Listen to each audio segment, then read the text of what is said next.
আনোয়ারা উপন্যাসের রচয়িতার নাম কি? নজিবর রহমান। ধ্বনি পরিবর্তনের নিয়মে কোনটি বর্ণবিপর্যয়ের দৃষ্টান্ত? পিচাস। নিচের কোনটি অগ্নির সমার্থক শব্দ নয়? আবির। দেশের যত নদীধারা জল না ওরা অশ্রুধারা, এই উক্তিটি নিচের কোন পারিভাষিক অলঙ্কার দ্বারা শোভিত? অপরীতি। যথারীতি কোন সমাসের দৃষ্টান্ত? অব্যয়ীভাব সমাস। মৃত্তিকা দিয়ে তৈরি, কথাটি সংকোচন করলে হবে মৃন্ময়। অর্ধচন্দ্র কথাটির অর্থ গলা ধাক্কা দেওয়া। হরতাল কোন ভাষা থেকে আগত শব্দ? গুজরাটি। কোনটি জিগিষার সম্প্রসারিত প্রকাশ? জয় করিবার ইচ্ছা। নিচের কোনটি তৎসম শব্দ? ধূলি। নিচের কোনটি বাংলা ধাতুর দৃষ্টান্ত? কহ। কোনটি জাতীয় কবি কাজী নজরুল ইসলাম রচিত গ্রন্থ নয়? সোনার তরী। শুদ্ধ বানান কোনটি? গ মুমূর্ষু। ইতর বিশেষ বলতে বোঝায় পার্থক্য। নিপতনে সিদ্ধ স্বরসন্ধির দৃষ্টান্ত কোনটি? গো যোগ অক্ষ, গবাক্ষ। নিচের কোন বাক্যটি প্রয়োগগত দিক থেকে শুদ্ধ? তার দুচোখ অশ্রুতে ভেসে গেল। নিচের কোনটি যৌগিক বাক্য?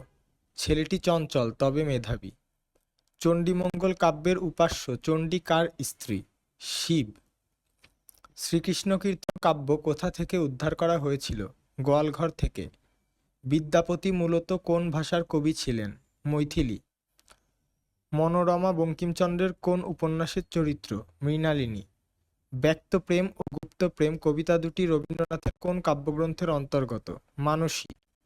অভিক রবীন্দ্রনাথের কোন গল্পের নায়ক? রবিবার। সকলের তরে সকলে আমরা, প্রত্যেকে আমরা পরের তরে কার রচিত পংক্তি? কামিনী রায়। আমার সন্তান যেন থাকে দুধে ভাতে, এই মনোবাঞ্ছাটি কার? ঈশ্বরী পাটুনির। নিচের কোন ব্যক্তি বুদ্ধির মুক্তি আন্দোলনের সঙ্গে যুক্ত ছিলেন না? এস ওয়াজেদ আলী। নিচের কোন কাব্য কাজী নজরুল ইসলামের উদারনৈতিক ঐতিহ্য ভাবনার ধারক? অগ্নিবীণা। নিচের কোনটি 20 শতকের পত্রিকা? শনিবারের চিঠি। নিচের কোনটি উপন্যাস নয়, কবিতার কথা? বাঙালি ও বাংলা সাহিত্য গ্রন্থ কে রচনা করেছেন? আহমদ শরীফ। খোকা ও রঞ্জু মাহমুদুল হকের কোন উপন্যাসের চরিত্র? জীবন আমার বোন। সৈয়দ ওয়ালিউল্লাহর লেখা নাটক কোনটি? বহিঃপীর। মীর মোশাররফ হোসেনের বিষাদসিন্ধু একটি উপন্যাস। চাঁদের অমাবস্যা উপন্যাসের যুবক শিক্ষকের নাম কি? আরেফ আলী। মরণ রে তুহ মম শ্যাম সমান পংক্তিটির রচয়িতা কে? রবীন্দ্রনাথ ঠাকুর।